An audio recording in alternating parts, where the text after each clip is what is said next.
काय सांगताय, खरंच विराट कोहलीला टीमच्या बाहेर काढलं जाऊ शकतं का? ज्या प्रकारे आयपीएल मध्ये ओपनिंग करून ऑरेंज कॅप मिळवली होती त्याच प्रकारे किंवा त्याचाच विचार करून विराट कोहलीला T20 वर्ल्ड कप मध्ये ओपनिंग करण्याचा चान्स भेटला आहे. परंतु आतापर्यंतचे रेकॉर्ड बघताना T20 इंटरनॅशनल मध्ये तरी विराट कोहलीची ओपनिंग चांगली झालेलीच नाही. ओपनिंग तर चांगली झालेलीच नाही, परंतु आता असे पण सोशल मीडियामध्ये प्रश्न येत आहेत की विराट कोहलीला टीमच्या बाहेर काढलं जाऊ शकतं का? आता सेमीफायनल आणि फायनल दोनच मॅच उरलेले आहेत आणि त्याच्या अगोदर टीम मोठा डिसिजन घेऊ शकतं का? तुम्हाला काय वाटतं मित्रांनो? विराट कोहलीला बाहेर काढण्याचा तर प्रश्नच येत नाही, परंतु ओपनिंगची जागा चेंज करणे हा एक ऑप्शन असू शकतो आणि तो करायला पण पाहिजे. कारण जर तुम्ही ह्या T20 वर्ल्ड कप मधलं जर रेकॉर्ड बघितलं तर विराट कोहलीचं रेकॉर्ड खूपच जास्त खराब आहे.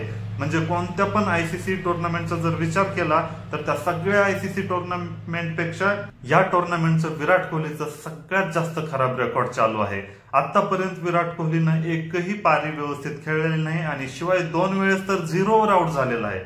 कालच्या मॅच मध्ये पण 0वरच आउट झालेला आहे. त्यामुळे आता बरेच जण प्रश्न उठवत आहेत की सेमीफायनल फायनलच्या अगोदर डिसिजन घ्यायला पाहिजे.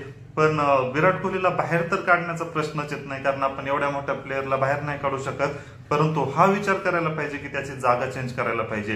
जसं अगोदर सेकंड डाऊनला येत होते त्याच जर पोझिशनला आले तरच विराट कोहली चांगला परफॉर्म करू शकतो आणि ओपनिंगला पाठवून एका भारी प्लेअरचा आपण फायदा करून घेत नाही असा त्याचा अर्थ होतो.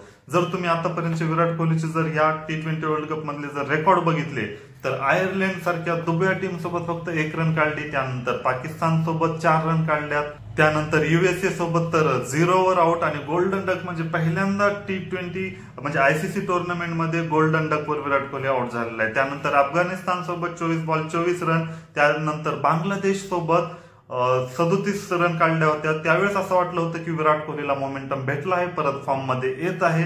परंतु काल परत ऑस्ट्रेलियाच्या मॅच मध्ये 0वर आउट होऊन ज्यांना असं वाटत होतं की आता विराट कोहली परत फॉर्म मध्ये येत होतं त्यांच्या अपेक्षेवर पाणी फिरलेलं आहे. परंतु म्हणतात ना, जे मोठे प्लेअर असतात ते मोठ्या मॅच साठीच बनलेले असतात, जसं फायनल सेमीफायनल, आणि आता तेच 2 मॅच राहिलेले आहेत. त्यामुळे विराट कोहली सेमीफायनल आणि फायनलला चांगला परफॉर्म करेल हीच अपेक्षा सगळ्यांना आहे आणि मोठे प्लेअर तसंच करत असतात. यामुळे विराट कोहलीला टीम मध्ये ठेवलंच जाईल, परंतु ओपनिंग करू देतील का नाही हा एक प्रश्न आहे. तुम्हाला काय वाटतं कमेंट मध्ये सांगा.